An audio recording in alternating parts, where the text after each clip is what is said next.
Hi, good morning, or good afternoon, in fact, and welcome to the latest and indeed last in a series of webinars that have been hosted by the Tower Centre and Columbia Journalism Review on the portentous subject of journalism in crisis, which is a project that we are conducting of research and publishing around particularly the COVID pandemic, but which look at some of the structural issues that we've had in journalism for the past few years.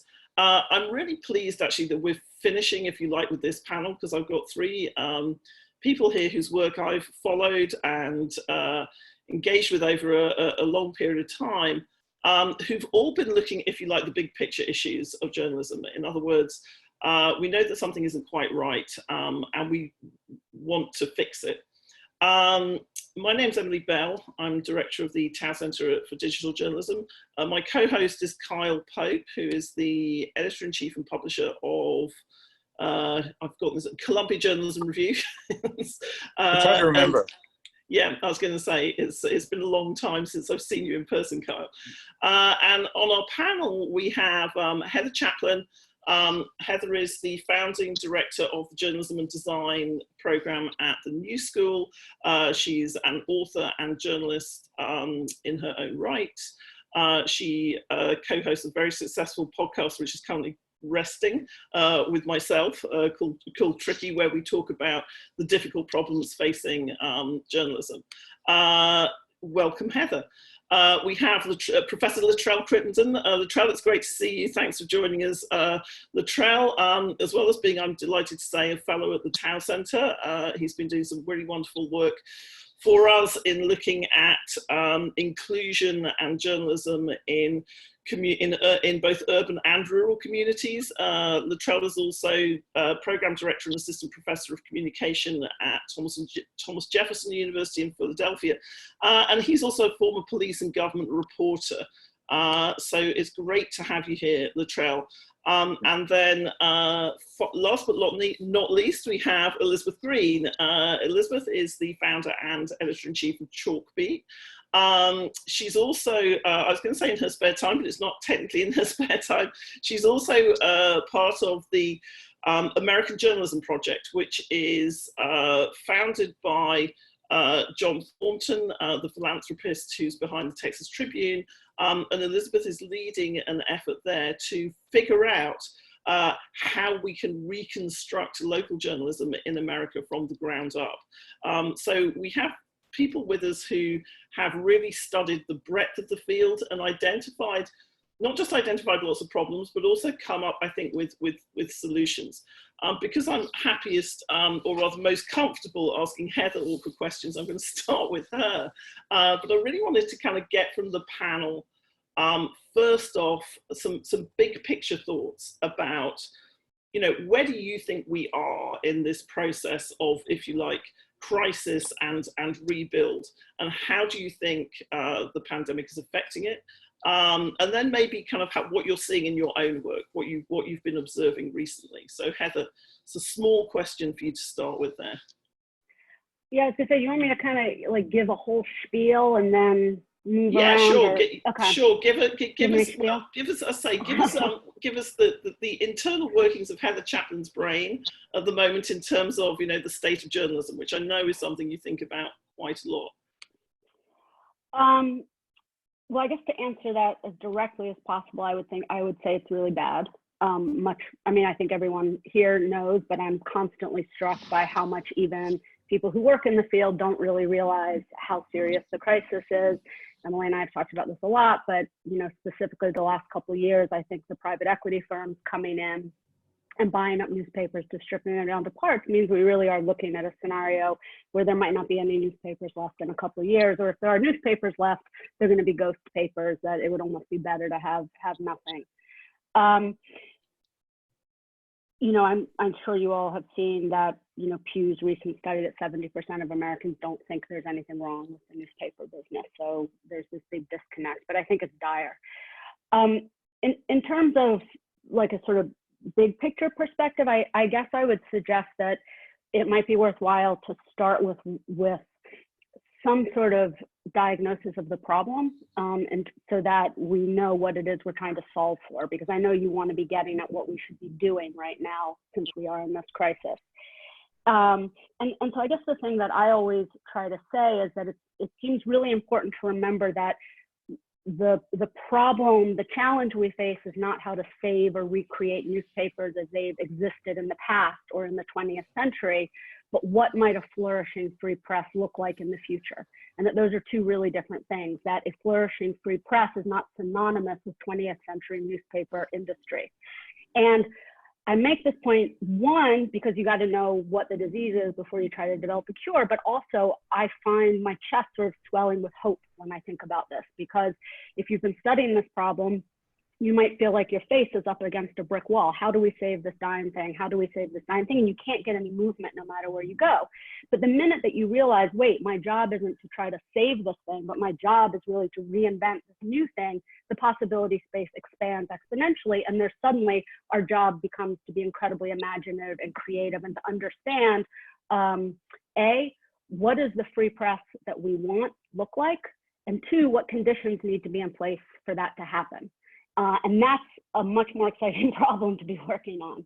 And then just to get even bigger from that, I do think it's worth asking, why do we even need this thing, and not just to fall back on, oh, democracy requires it, because like, what does that even mean? And I think it's important to think about the free press as being part of the even playing field that a democracy requires, as some kind of protection from exploitation, that knowledge is power. And at the end of the day, the fight for the future of the free press is all about power and who has it and who doesn't, and how do we redistribute it a little bit more fairly than it is right now. So then the goal is not save local newspapers and save journalist jobs, but building this system that fulfills those things I just said.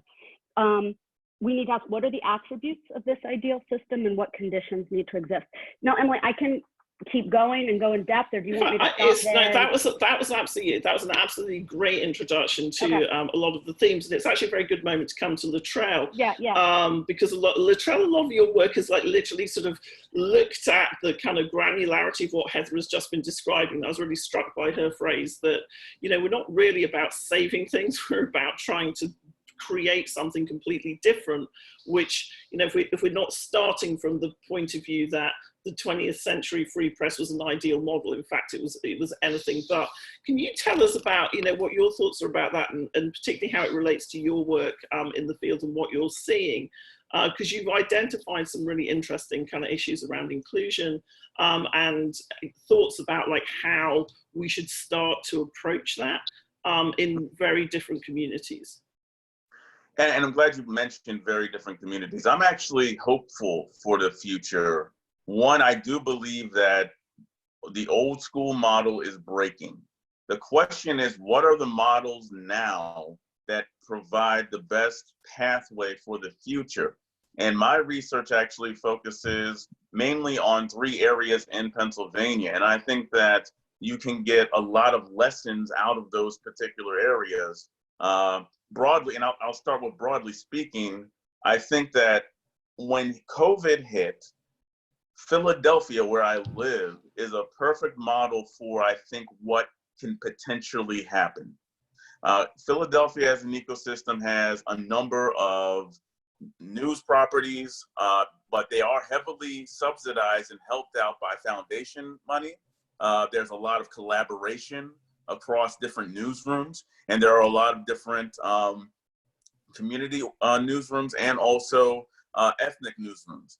And a lot of that work is fostered by Resolve Philadelphia, which is a major success in collaborative journalism.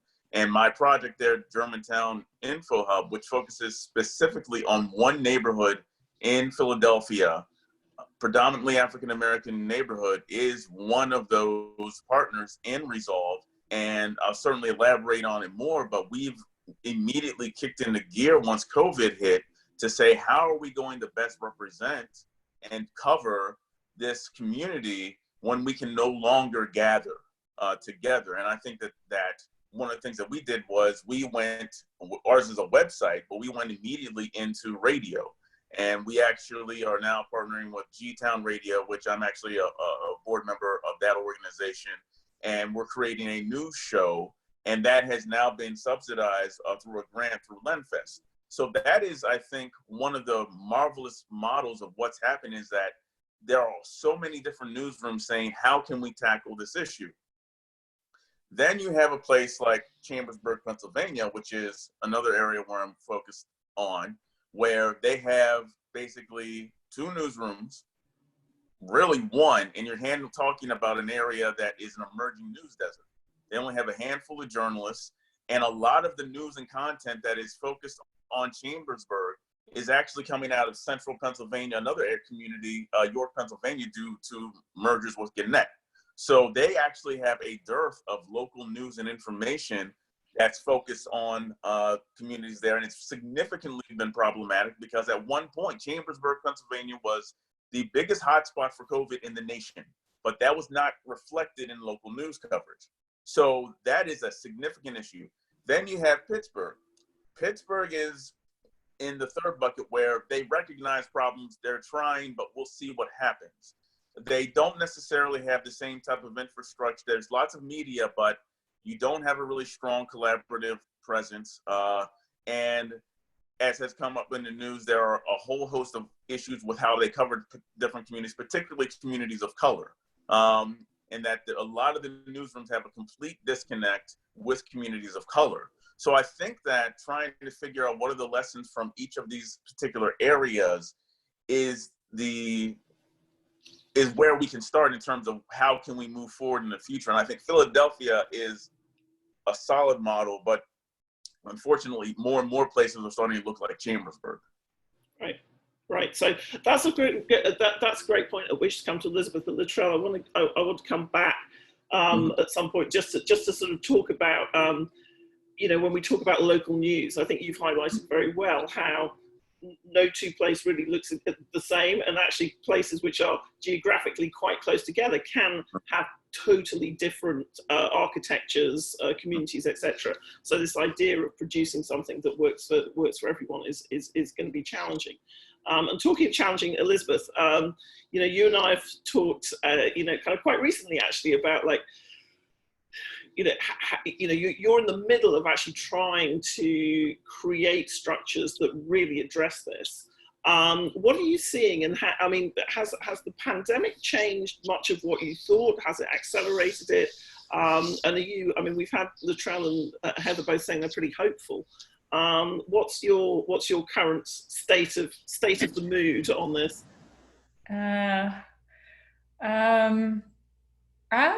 I'm like a good, healthy combination of terrified and hopeful, kind of at the same time, I would say.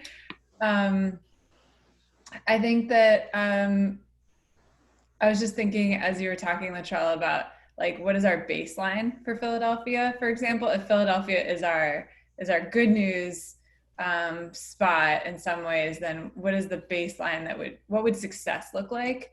And I kind of think that's one of my starting points here is what do we mean by success with American journalism? What would it be to be successful? And that from one entry point I have to this whole conversation is I cover education, decided to do that when I was 16 years old, been doing it ever since. I have a pretty clear idea from the lens of the what does it look like to have a healthy public education system in the US is one of the core functions of our democracy, right? So from that lens, I could say, okay, I think success looks like education is funded at the state level and the local level, and yet we have no very few dedicated journalists paying any attention to how funding happens. Funding decides what policy looks like, right? Budgets write reality in so many ways. And then, from there, school boards are deciding things like right now, who gets a laptop, who goes to school, who's going to teach whom. All these things need to be attended to by an independent press, and then connecting, you know, decision makers to people. Like that's what journalism is all about, right? Like making the deliberative democracy cycle work, function, be responsive. If you scale that out, because there's not just education in this world, there's many other topics. That's what led me to co-found the American Journalism Project with John Thornton. There's so much more that we need to do to get to success than just to have education covered, of course. And I think that what it has to look like is a similar kind of analysis. We spend $3 trillion a year roughly at the state and local level of taxpayer dollars sort of creating the infrastructure of our public life. You know, that's on not just schools, but public health, social welfare systems, criminal justice systems. How do we want that all to be? And so I guess, you know, that I come at it from, let's first define that success for journalism means that all of these institutions in American life are actually functioning in the aspirational way of deliberative democracy, responsive feedback loops of what is going on in the community, and then letting people who make decisions for that community know about what the community thinks and wants, and also just like connecting those two people together. That's success. Then we have to put a price tag on success, right? Okay, how much will it cost for us to do that? That's what you and I talked about recently, Emily. And then the job is, let's find the money to do it as quickly as possible. And I think the money is, we're not even remotely there, but I can't think of a better moment in time to make the case for what is needed in Philly, in Germantown, the Germantown neighborhood of Philly, in Chambersville, and in Pittsburgh. Like in all of the cases, we need more resources, I think. And what's the path to mobilizing them, and how fast? Like this is the moment in time when I don't think anyone in our country has been more convinced that we need to be reconnected with our civic life in their lifetime than this moment, probably. And so I think now is the time to make the big case. Right, that's a rallying cry. You posed the question, what does a healthy system look like? Heather, you've been studying systems. Sorry, Kyle, I haven't forgotten you. I'm going to bring you in a minute, but I know that Heather has something to say on what does a healthy system actually look like? I mean, is it one thing? Can it be systemic? Is it a number of things? Sorry, you're muted, Heather. Sorry, I wish I had just a like, here's the answer, goodbye everybody, but I partly just want to thank Elizabeth for bringing that up. I think this issue that we don't have a shared vision for what the future ought to look like is a problem. And I've often noticed that we have no metrics for success that aren't about the industry's business success. We measure how much money, we measure circulation, but how do we know if we're serving our purpose? What would a metrics of success look like that was from the perspective of the people who need the newspapers, not from the newspapers going out? It's actually a really hard problem to solve. I've posted things about it. And, you know, for example, voting, like I always think newspapers should have to put how many of its readers vote, you know, at the top of every page. But what might metrics of success look like? And how do we begin to develop a shared vision of what a healthy system looks like in the future, so then we can develop a theory of change of what we have to do to get there? Just a few quick things I would throw out that besides sort of the obvious things, is I do think that some sort of realignment of allegiance has to happen away from the way 20th century newspapers, I would argue, have essentially, whether consciously or not, been on the side of power. And how do you realign it that they're adamantly on the side of the people in their communities, all communities, to Luttrell's point, and what does that look like? And also the issue of equal access. I'm always struck by how that doesn't come up in these conversations a lot. How do we develop a free press that has built into its DNA that everybody gets equal access to the information that they need? But I think you wanted to turn to Kyle, so I won't keep going on and on. Although no, I think those are all excellent points. Actually, I wanted to bring Luttrell back in there, but I will let Kyle actually, no, I'm not going to let Kyle have a go. I'm going to let him have a go in a second, because I just wanted to go to Luttrell on that point that you made, Heather, about kind of, we don't have the metrics for success, and we don't look at those from the perspective of the communities that we are working within. And Latrell, this shows up in a lot of your work. It's certainly shown up in a lot of the research that you've done for us, which is, kind of you're dealing with communities that would not recognize what perhaps some people would say were, functioning or kind of, sort of healthy newsrooms as actually being anything which has ever sort of served them particularly well. So how do you go about kind of assessing that, kind of question of what is working for the communities and how differently you have to address them? I'm glad you bring that. I'm actually working on another piece right now where basically what I'm trying to come up with is, for lack of a better term, a rubric for assessing the health of different ecosystems with an emphasis on communities of color. And I think that one of the main things that I have a problem with, and I appreciate the point of talking about social access and making sure that all communities are represented fairly, is that when we talk about the health of different ecosystems, we're not talking about, do they serve communities of color well? And in my research in Pittsburgh was based on, there was a report that came out that said Pittsburgh has a relatively thriving media ecosystem. But when you talk to people about what's happening in Pittsburgh inside of newsrooms and also in the community, there's a vast disconnect with Pittsburgh media and communities of color. And the argument I would make is, if you have an organ in your body or a part of your body that's not being served, then you don't have a healthy system. Whoops. And I think that's one of the things that was kind of like timely for a default like that at that point. But that's one of the things that I think we really need to look at when we're talking about, okay, what's the financial health? How many journalists are there? But are all of your community members being served equally? And that's one of the things that the Germantown Info Hub, the entire emphasis was on, this is a neighborhood, African-American neighborhood in Philadelphia, where people feel that they're not fairly represented. So the idea is to make sure that we bring their voices into the larger media ecosystem, in one that, quite frankly, again, is much healthier than others. But then when you get to Chambersburg, the situation is the entire ecosystem is dissolving because of job cutbacks, but you never had fair representation of communities of color in Chambersburg to begin with. So now you have that pressure of economic change that leads that no one feels they're being covered properly.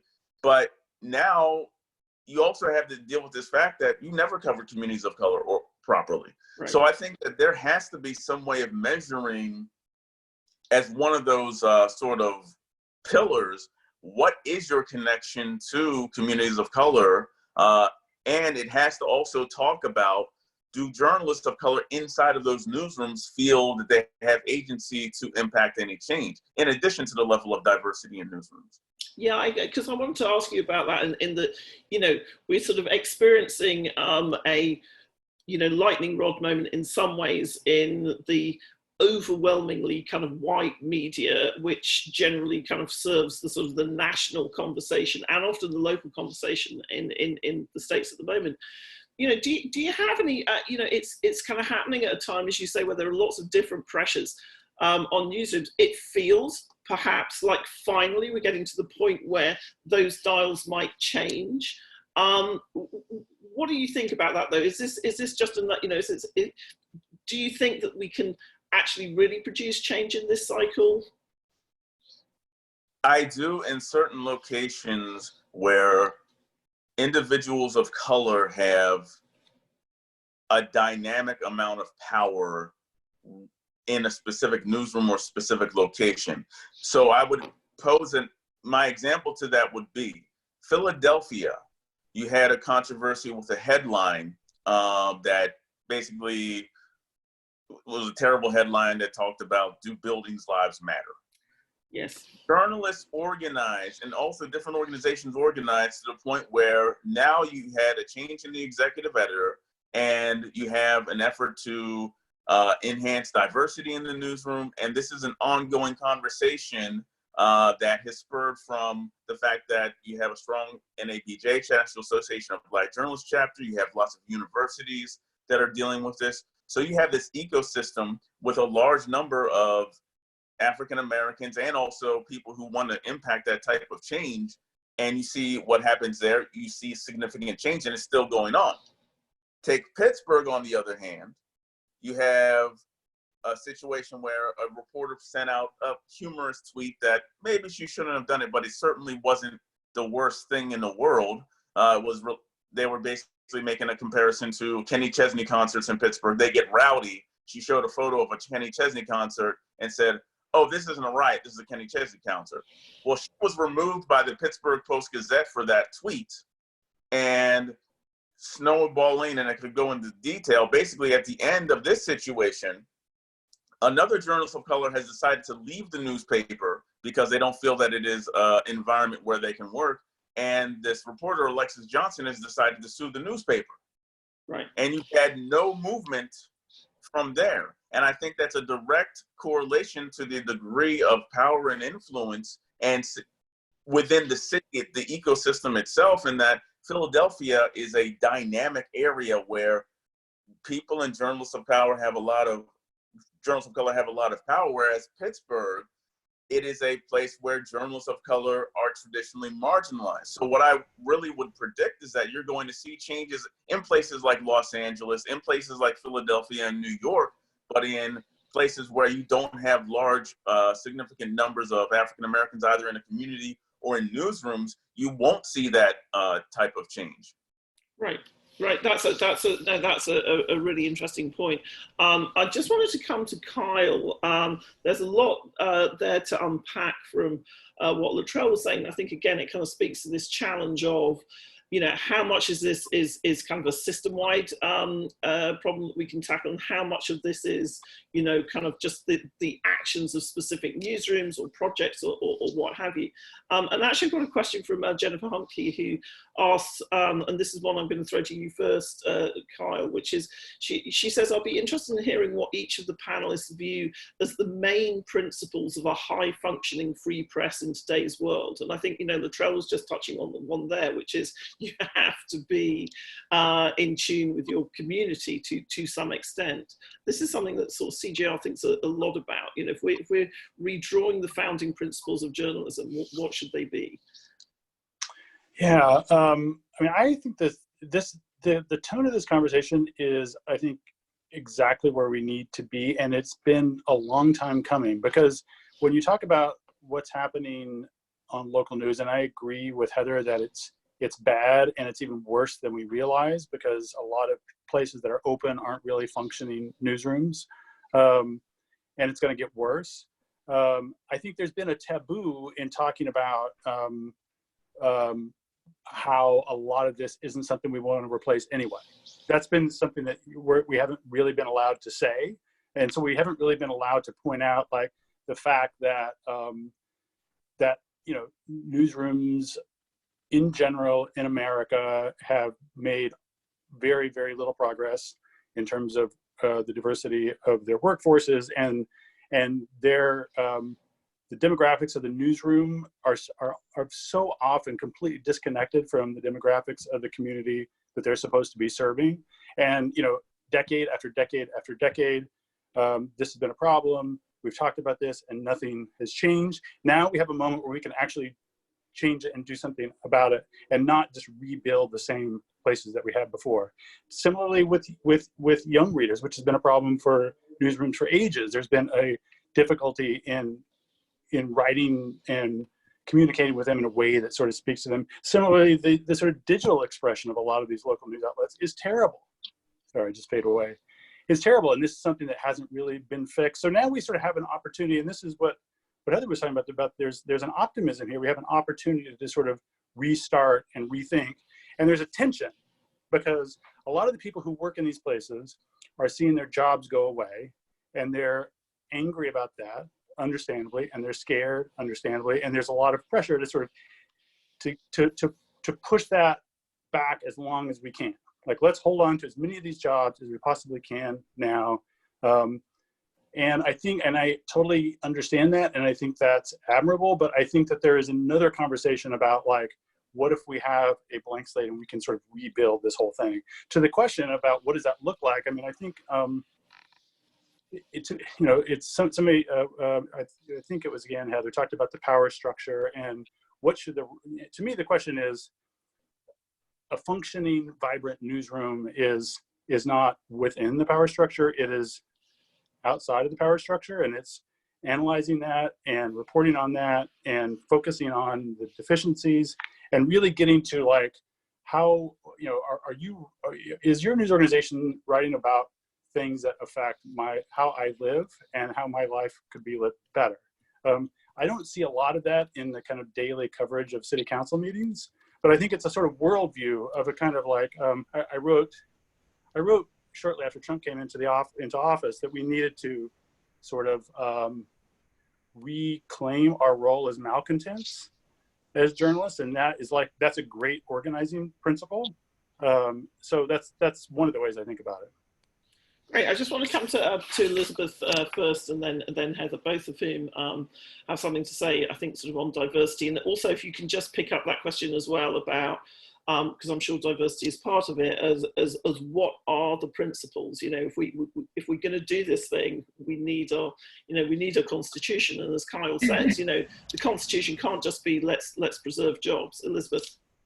I totally agree. I just wanted to say we need to change the ownership structures and the financial model of news if we're going to get the diversity in newsrooms, the inclusion in newsrooms, and the and serving of diverse audiences. I mean, it shouldn't be shocking, but it is always hard for me to hear when at Chalkbeat, where we serve primarily communities of color, where our bureaus are in 7 places around the country, where public education is in a time of a lot of transformative movement, that we talk to readers, we talk to families, we talk to parents, we talk to grandmothers, grandfathers, and they tell us over and over again, nobody from the Newark Star-Ledger, the Chicago Tribune, the Memphis Commercial Appeal ever came to me and asked me what my opinion was or what I wanted to hear or served me. And that shouldn't surprise us. One of the reporters on our team described working at, it was the Atlanta Journal-Constitution, and that there was a matrix that they hung on the wall of what criteria did a story have to meet in order to get in the paper. And one of them was it had to be a story about an affluent community in Atlanta. And that makes perfect sense if you think about the advertising-based and subscription-based business model that prioritizes the highest paying customer for both advertisers and subscribers. I certainly experience incentives like that in newsrooms, and they're only exacerbated by having a lot of white people in the ownership and leadership of newsrooms who come from affluent backgrounds. And so in order to change this in a deep and permanent way, we have to change ownership. And I just was thinking about the examples of the Pittsburgh Post-Gazette as a good example where the ownership is a big part of this story. And what does an ownership structure look like that does prioritize the democratic principles of serving, equipping all citizens with the information we need, all residents with the information we need to participate in the democracy. You know, that requires, to me, a non-commercial ownership structure and public support. Sorry, Elizabeth, I didn't know whether you that was my mic drop. That's great. No, but your mic drop is so Heather. Yeah, you have quite a lot to say on this. There's so many things to say. I'm going to leave the ownership with you, Elizabeth. I agree so much. Let's talk about that some other time. I just want to say that I feel like so much of this comes back to what the free press is supposed to do. And the whole reason that you have a democracy instead of a monarchy or an autocracy or a feudal system is that you want some kind of playing field where the non-powerful are not just completely ripe for exploitation by the powerful. The free press is supposed to be the alarm system that warns us when that balance is getting out of tip, right? When would-be tyrants are coming in. So I would say if we were to have a capacity test for how well the free press is doing, that wasn't measuring the business success of the industry, but actually it's role in this larger democratic system, that we have failed entirely. Donald Trump is president, right? The free press has failed there.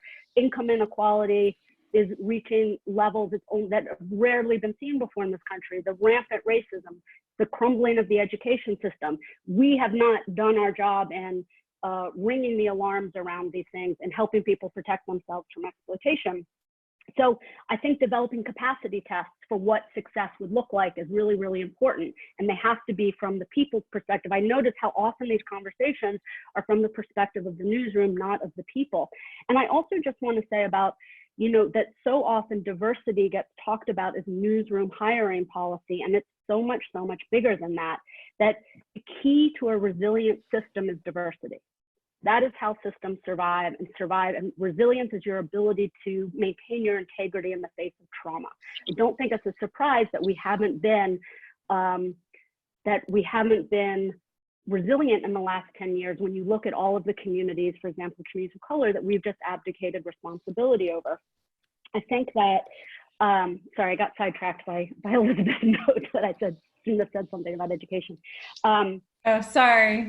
No, that's okay. But I think this issue of diversity, it's not like, oh, let's have some better hiring policy. That's part of it. But this is really a much bigger issue about if we want a resilient system, one that can survive and fulfill its function, we have to build more pathways for more people and more different kinds of people, not to have the feeling as if they're participating, but to actually participate in the system. And what does that look like? And then just, I promise I'll stop, Emily, but the work that we've been doing around that is I really firmly believe that some of the answers to this are not going to be found in newsrooms, that along with the amazing work that Elizabeth is doing and John Thornton, and I know the Resolve people in Philly, that what do more informal networks look like? If the goal is that information and ideas are flowing in a diverse voices to diverse communities, how might we achieve that isn't going to be an institutional newsroom? And can we shift our model from being one of, I sometimes think of it as the difference between an oak tree and a dandelion. The newspaper is this big, grand oak tree. Well, you can cut down an oak tree, but if you've ever gardened, it's really hard to get rid of dandelions. Those guys just spring up between the cracks everywhere. So how do we become more of a dandelion model that to be more resilient? Sorry, that was kind of a rant, but. No, that's okay. You broke my internet connection briefly, but I'm back now. So just because I'm a journalist, just kind of like, again, sort of focusing on that question, what I'm hearing is ownership and power and control of news organizations is critical. So to Jennifer's question about what are the principles of a vibrant and free operating press, part of it is that we need diversity of funding. We possibly need, Elizabeth, you said this needs to be done where profit is not the key motive. I'm going to kind of like put a pin in that because I think that's going to, that's really, there's a lot to talk about that in the trail. On this kind of issue of principles, like what are the principles that we want to kind of employ to make this better? You've identified diversity, and I think you've identified it in the broad way that Heather was talking about, rather than the, kind of, it's just about hiring policy. It's about lots of different things. What are the other principles, that you would identify and say, we've got to have these if we are going to be successful in this mission? Well, I think that first you have to make sure that you have connections, authentic, genuine connections to all segments of a particular population. And what that requires is, quite frank, and I agree with this, you can't just do the old school beat, send somebody off. You need to actually have, one of the things that, for instance, with the Germantown Info Hub, what we actually have done is we actually have somebody who is a community organizer, and this is something that a lot of places have been doing, where they just go off and they just talk to people. What's going on? And community engagement editors do some of this work. But the idea is just to talk to people and build up those relationships with people so that they trust you. And we can talk about trust in journalism and the decline of that for hours. But I think trying to say that here we are, what is it that we can do for you, and making it a two-way exchange. It can't just simply be top down, oh, this is what we think, and simply transactional. And that's one of the things that we've really attempted to do, is to really find out, okay, who in the community is being represented and who in the community is not being represented, and who aren't we necessarily connecting with. I think that has to be one of the foundational principles, is this idea of really engaging communities across the board as serving them as partners. So that's where I think one of the things that has to start is really emphasizing that particular issue. And certainly diversity is important, but let me make clear that it's not just enough to have diverse voices in there. You actually have to give people agency inside of newsrooms to express their voice. One of the big things that's going on is, for instance, and I think this is one of the things that needs to break down, this idea of objectivity. If you are hiring people, particularly people of color, to serve in your newsroom, and you are denying them their agency and their connection to a community and saying, no, you have to be objective and not say anything, which is exactly what happened in the Alexis Johnson case. Wesley Lowery wrote an excellent piece with the New York Times on this very piece. You have to give journalists the ability to be authentic in their voice in order to project stories. And it makes no sense to have people really covering different issues if they can't be honest and authentic with their voice. Otherwise, you're going to have a diverse newsroom where, because of the systems in place, you're still going to have production of the same types of narratives that are problematic. So I think that rethinking what it means to do journalism from a fairness and trust angle, that needs to go to the wayside. So that's something else that we really need to challenge as well. I think that's a great point. Tom Rosenstiel did a very good thread on Twitter yesterday about how this kind of, and he was, Wesley kind of agreed with him as well, which is just the sort of the way that objectivity, objectivity should never mean what some newsrooms have turned it into. In other words, it should be your ability to see an object from all angles. It's not about this person can't report on that because, kind of perhaps the perspective they bring to it. But I think that's a really sort of critical point there.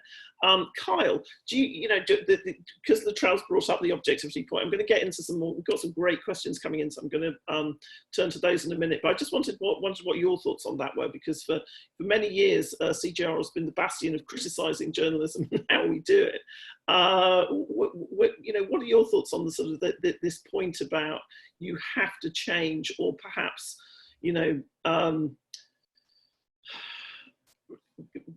bring back the actual original idea of objectivity as a kind of as a fairness test, rather than one of being kind of disinterested or demonstrably disinterested?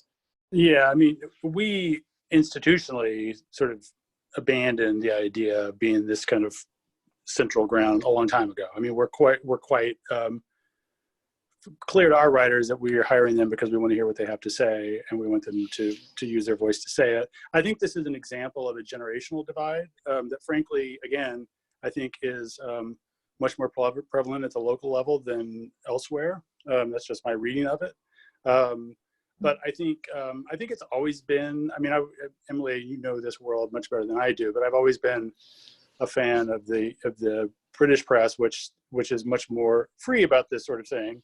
And I've always thought that the idea that you have people who, I want to know what Emily's thinking right now. I was going to say, it depends on, all I'm going to say is it depends. Well, what I was going to say is that, like, this idea that you can somehow divorce how you feel about something from the work that you do has always been a lie. And readers always knew it was a lie. And so to try to keep that going seemed like, has for me, for quite a long time, it seemed like a very bad idea. And it seems like it feeds this notion that there's a paternalism to it. There's an idea that, well, readers aren't going to see through that when they absolutely do. So I think this move that we're making is exactly the right direction, and it's overdue. Can you say why? Can I ask a question? Can you say, Of course. Why did you say that you think it's more prevalent at the local level? Generational divide. Well, I think one of the reasons is that the managements at the local level tend to be a little bit older. That's my experience. Again, if we're talking about sort of mid-sized local newspapers that are legacy print newspapers, it's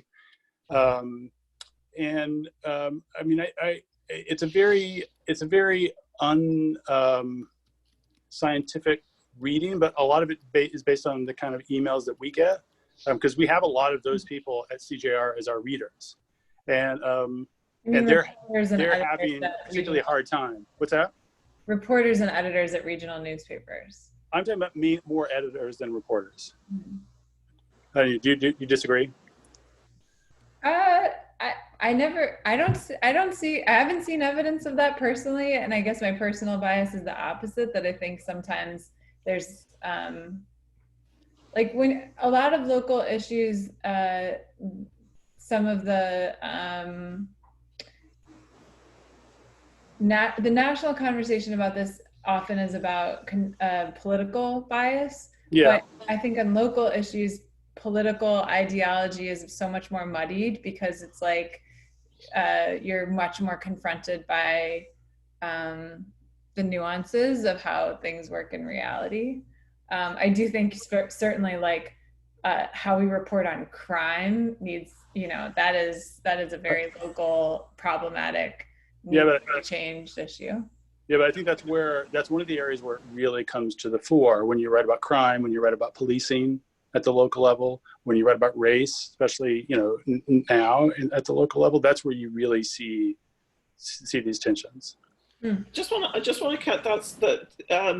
I just want to sort of get to some of the questions, though. I think that there's some fascinating stuff there that actually comes up in a couple of things that people are asking. I'm going to ask us all a very uncomfortable question. Well, it's uncomfortable for me and Heather, which is from Barbara Solo, who says, what role can journalism schools play to push this important conversation about what the future needs to look like, breaking the taboo that you just mentioned about preserving the existing system? I know that Elizabeth, when I asked Elizabeth what we should be doing, she had a very radical suggestion which would put me out of work, but it was quite a good one. So I'm going to come to her first, and then Heather and Latrell, we're all in the same boat. We're teaching communications and journalism, so this is our problem too.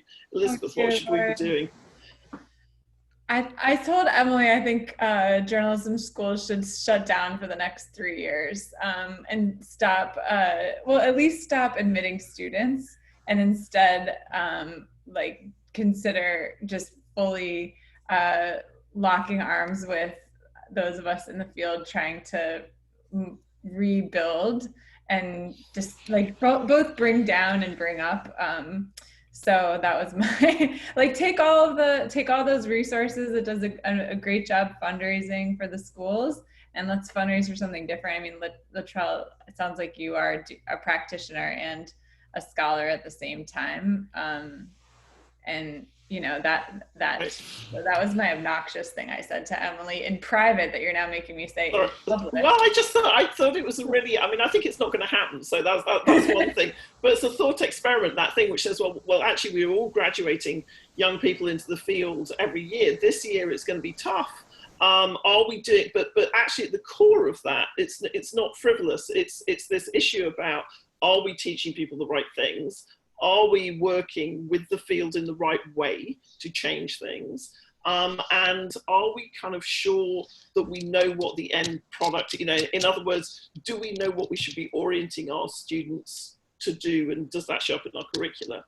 Latrell, what are your views about how we can help in institutions of learning? I think the first thing is we have to be honest with our students and saying that, and this requires being honest with ourselves, that I tell students what we're teaching you now is not going to be relevant 5 minutes from now. And I think that what we really need to emphasize are it should be in a lab. I mean, I actually, in my classes, we experiment a lot with okay, a lot of engagement. We're going out and just talking to people and meeting as many people as possible. We experiment with tabling and things of that nature, and we talk a lot about collaboration.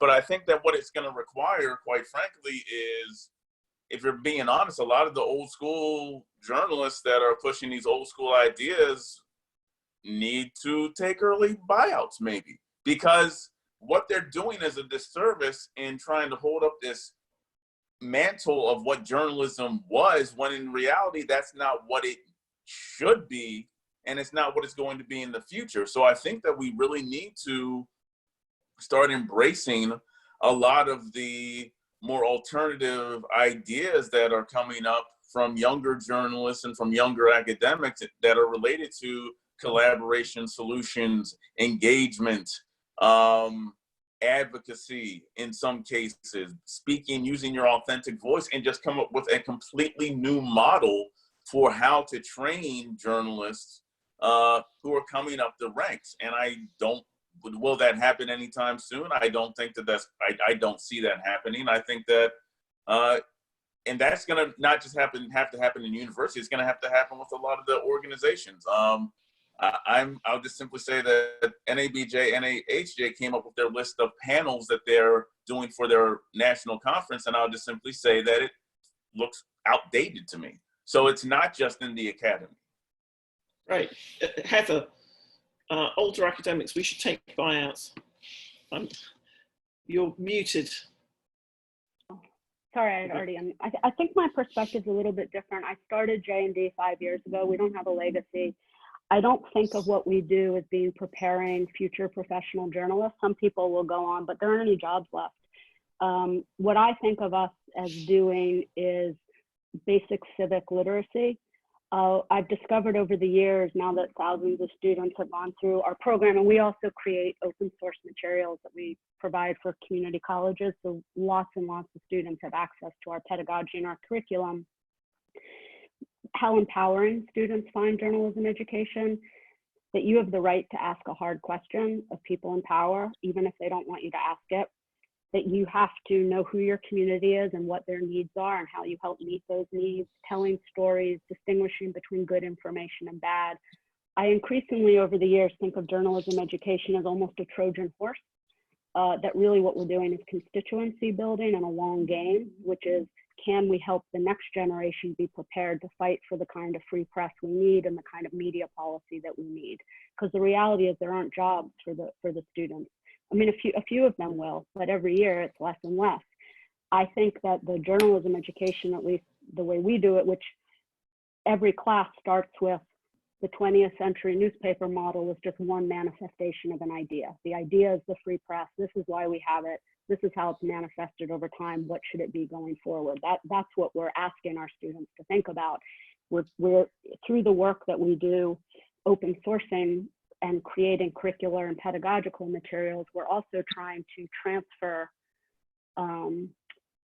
our status to other communities. So we do a lot of systems thinking, helping people unpack really complex topics. We do a lot of design process, and these tend to be really privileged areas of study. And so we feel like if we're helping bring these into communities that would not usually have access, we're part of the solution. I have to say that, you know,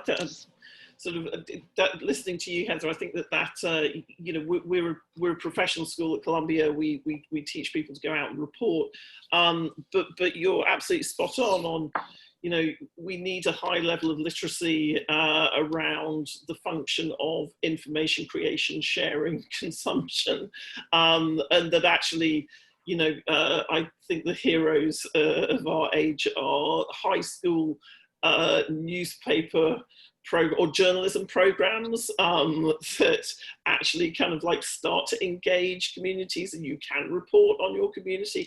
I know that, you know, kind of community colleges, Heather, is something you've talked a lot about in the past. Well, this is what I was going to say. I mean, everything I'm saying is going back to this: stop focusing on the newsroom. The future is not going to be in the newsroom. That's part of the future, but it's not it entirely. That even this conversation has ended up being about what happens in newsrooms as they exist now and have existed.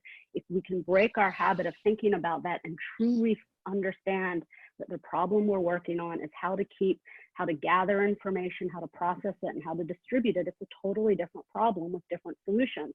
So empowering people of all different kinds of people across the country to be knowing how to do this, new systems are going to emerge. It's not about coming up with a new model so much. This is my corner of the space. I shouldn't be making these grand claims.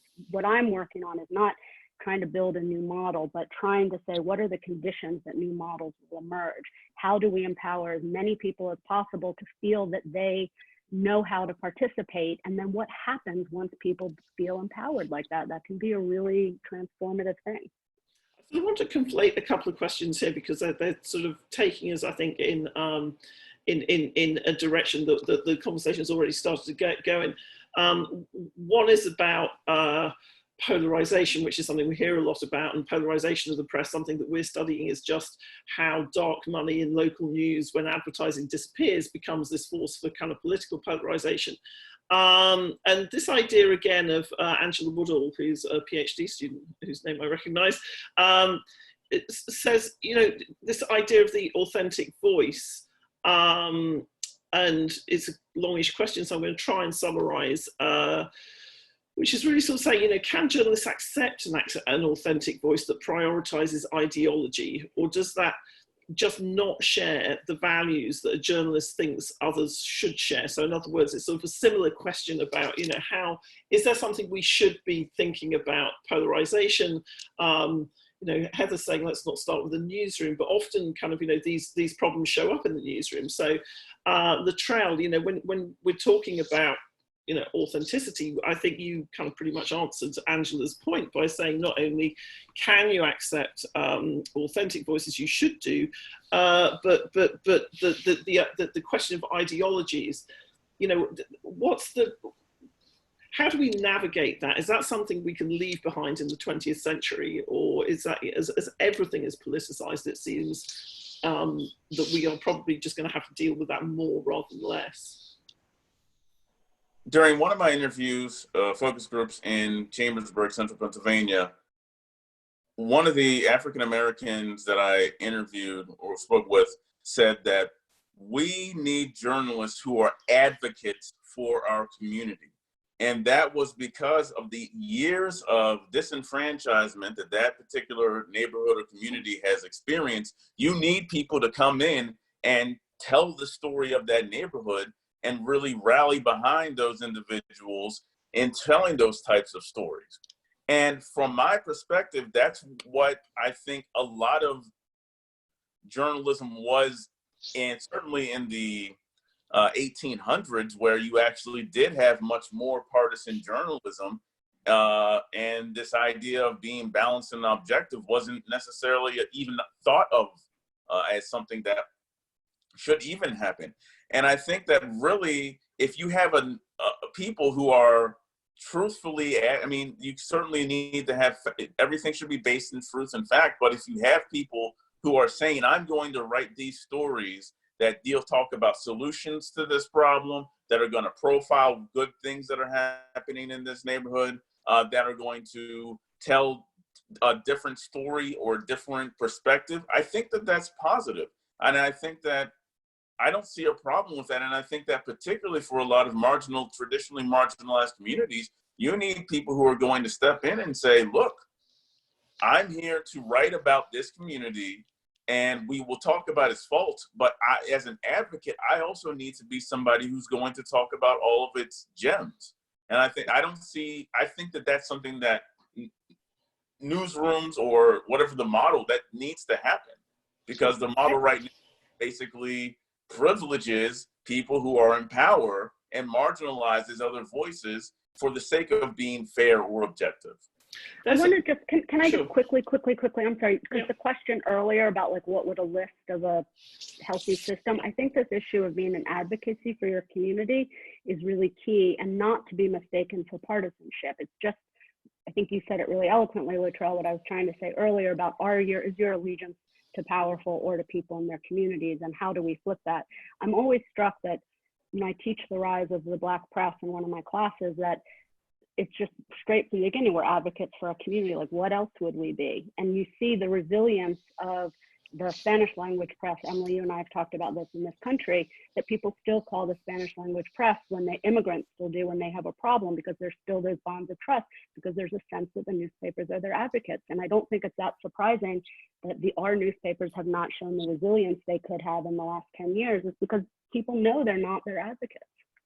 I just wanted to kind of sort of bring it back down to, as it were, the practicalities of this, and perhaps bring Elizabeth and Kyle in on this one as well, because I've got a question from Casey Connors, who says, our only state newspaper in Hawaii, the Star Advertiser, has just announced it's laying off half its staff, 30 reporters. Hawaii is so corrupt. In our other online newspaper, Civil Beat, has no Hawaiian reporters still. Our rural communities in Hawaii are using our community Facebooks, but we don't have access like journalists do. And this is kind of so when it comes back to let's rethink things outside the newsroom, I think one of the big questions that I have, and I'm going to point this at you, Elizabeth, is a little bit like using an unfortunate parallel here, but kind of other civic services like fire, police, etc. Do communities deserve professional reporters? That to me seems like a really big question, because if you talk to the Googles and the Facebooks, they'll go, hey, you can have a community group, you can have automated content that covers all of these things, but that on the ground in your community reporter or newsroom, I'm asking you to advocate. What we value, Yeah. Like if we advocate for the newsroom. Obviously I agree with you. Yes. Or I agree with the implication that, yeah, communities deserve that. Like democracy can't function without it. And we have just not at all in any way, I think, articulated that journalism is a public good. We really just haven't. But it's this ridiculous like contradiction sitting right in front of us. Like I have a 1-year-old kid and I read him a good night story, and it's like the 3 branches of government go through the book, and there's like, here's the president and his helicopter, and here's the lawmakers making their laws, and here's the court doing justice, and the next page is, and here's the reporters telling the news to the world. And I read that page to him and I'm like, but they are not supported by any public infrastructure in this country. And I think he really understands that that's wrong. So I was going to say, that's a kind of like, that's some pretty heavy bedtime reading you get involved there. But this is so let's sort of pick up, because we're a little bit over time, so if I can just indulge you and just hold you, just if you're all okay to go over for just a couple of minutes, I want to kind of wrap up on this idea, Elizabeth, that you brought up right at the top, which is moment of hope, exciting, good political moment, perhaps, to really force change. And I think we all feel that, but so far, the kind of mechanics of what does that look like are still pretty vague. What's the work that we have to do to get to turning, this conversation into actual kind of outcomes, into jobs and infrastructure? Kyle, you've unmuted yourself in a... Sure. I mean, we've avoided this subject so far in this conversation, but ultimately we are going to have to talk about money. And we're going to have to talk about sort of where the funding is going to come from. I think it was Elizabeth who said, or maybe I'm mistaken, maybe it was Heather, who said that a lot of this is going to have to be formed as a nonprofit. But I also think it's related to this question of creating a demand from the public, creating a sense of like, if we want journalism in our community, it's something we have to pay for. It's a argument that National Public Radio has been making, that it's like you can get it for free, but if you value it, you have to pay for it. And until fairly recently, that's been an ask that most news organizations have been uncomfortable in making. And I still even find the ones who are doing it, it's a little bit restrained. But I think that that's the case we need to make. Like if you view us as your fire department or your water service or your sort of essential services, but There's been a few cases around the country where wealthy local people, not wealthy, but local people who have some means have sort of seen that and have realized like, hey, having a functioning, healthy local press is as important to our community as having good parks or a great museum or a good public school system. And they sort of have stepped up and they've sort of gotten other people involved. And we're not seeing enough of that, but I think that's what's ultimately going to have to happen. I think the sort of, just one more thought, I just think that this kind of like private equity, hedge fund, sort of chain ownership is not working and is not going to get us anywhere we need to be. And nor is the sort of single ultra wealthy benefactor a model that is going to get us where we need to be. So it's one of these other things that's going to have to work. Elizabeth, you brought up the ugly business of money, and also you are working on, what the actual practical kind of, day to day of a plan that would address this. Yes. Yeah. We need to advocate, to use that word. We need to advocate and get all the effing money that we can from every place that will provide it in support of independent journalism. So is there a policy bit to this? If there's a change in the White House in November, is there any point in going to central government and saying, if you don't want this to keep happening, you're going to have to build differently? We are doing that. There's many advocacy coalitions that exist on behalf of the legacy media and on behalf of the future. There's a little coalition of us doing our part to tell the members of Congress that we need to support journalism. And there's lots of different specific ways that we've suggested doing that. So I think it's talking to state, local, and federal elected officials about this, and also talking to our colleagues to just and communities to get everyone understanding of why that matters, why it's possible to do in a way that's not a propaganda arm, and how do we do that. And then it's also talking to private philanthropy, because I also, like Kyle, don't love the idea of, well, I'm not sure, I don't want to put words in your mouth. I don't love the idea of a benevolent, usually white male savior to owner model. I don't think that's going to work. We can't rely on single individuals. We need more accountable and diverse structures. And I think that means, nonprofits that take many rich white men's money and pour it into good, but hopefully also, as much community accountability baked in as well, to a new press, just a new press that is in service. And what about scale in all of this? So we've talked about things being kind of distributed. We've talked about grassroots things. Good question from Lauren Harris here, just saying, how do you scale some of these things when you're talking about kind of scaling communities, etc.? Is it necessary, or do we have to kind of rethink that as well? I have a strong opinion that we absolutely need to think about scale, otherwise we're really even more screwed than we thought we were, because the scale of the problem is gigantic. I mean, the scale of the problem is roughly, by our calculations at AJP, about $1 billion a year annually missing that should be spent on news gathering in exactly the kinds of ways that everyone here is describing what it looks like what Latrell is describing, what the rural and urban communities need.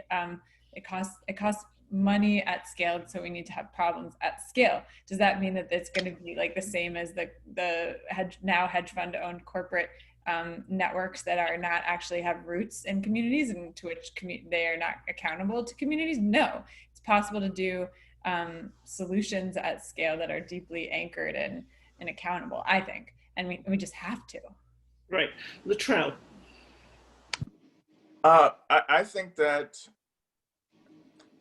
one of the things that's happened, as I mentioned with Philadelphia, and then the truth is that the foundations have poured a lot of money into a lot of good journalism efforts in Philadelphia.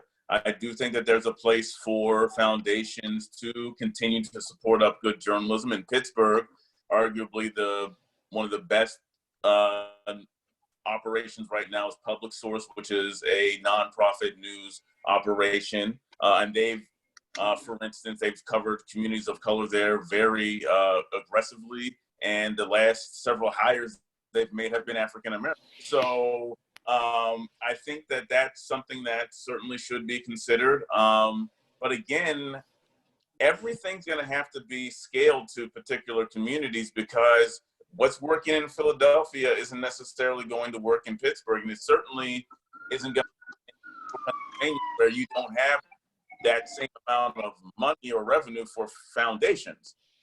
So I think that that's why this is going to get really, this is a complicated situation, and I think that you need to look at, I honestly think there need to be mixed models in terms of funding.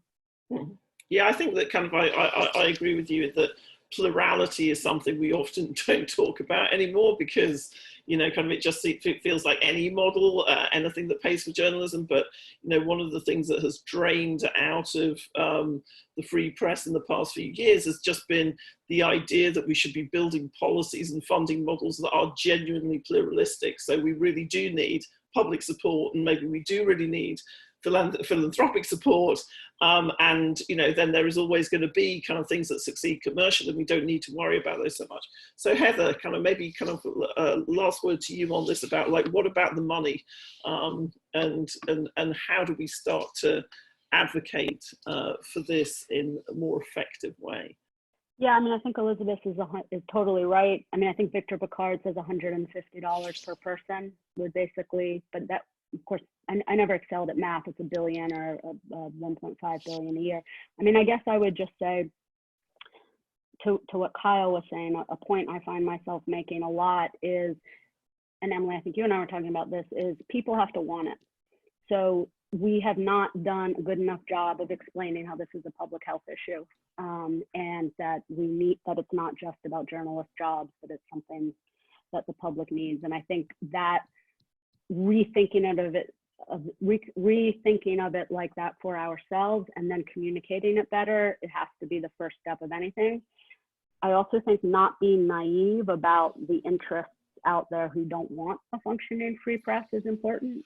When you talk about the federal government right now, you know, it is not, right now, the information systems existing as they do are certainly in some people's benefit. So, you know, this is not just a given that everybody wants what we're saying we want. And three, I think it has to start locally. I don't see this coming from the federal government. That's a great place to end. When I say it's a great place to end, actually I could have this conversation with everybody here. I'm sorry, there are some questions we didn't quite get to, but I might see if I can kind of pitch those to our panelists and put them in our newsletter, which wraps this up. I mean, one thing I do think is just that it is so great having people like you three in this space, to not just kind of like go out there and talk to these communities, but also propose solutions. So that gives me a great deal of hope. I want to thank everybody who's participated in these panels, particularly our panelists today. Sign up for our newsletter. We're at Tau Center on Twitter. You can visit us at the CJR website. CJR now has a great newsletter, which is the Journalism Crisis newsletter, which is flagged on the front of the site, no doubt, Kyle, and sign up for that as well, because this tackles some of the issues that we're seeing during the pandemic, but goes to the issues of solutions in the future. With that, it's my wedding anniversary, so I should probably log off. This is what happens when you've been married for 26 years. It's like one of you is writing it. Actually no. So one of us is writing a newsletter and the other of us is on a webinar. But anyway, I hope everybody else has a safe and happy week. And do get in touch with CJR or the Tau Center if you have ideas about this, if you want to contribute, and if you think that there are things that we are not thinking about that we should be thinking about, our DMs are always open for your ideas. So again, I cannot thank you enough, guys. Thanks so much.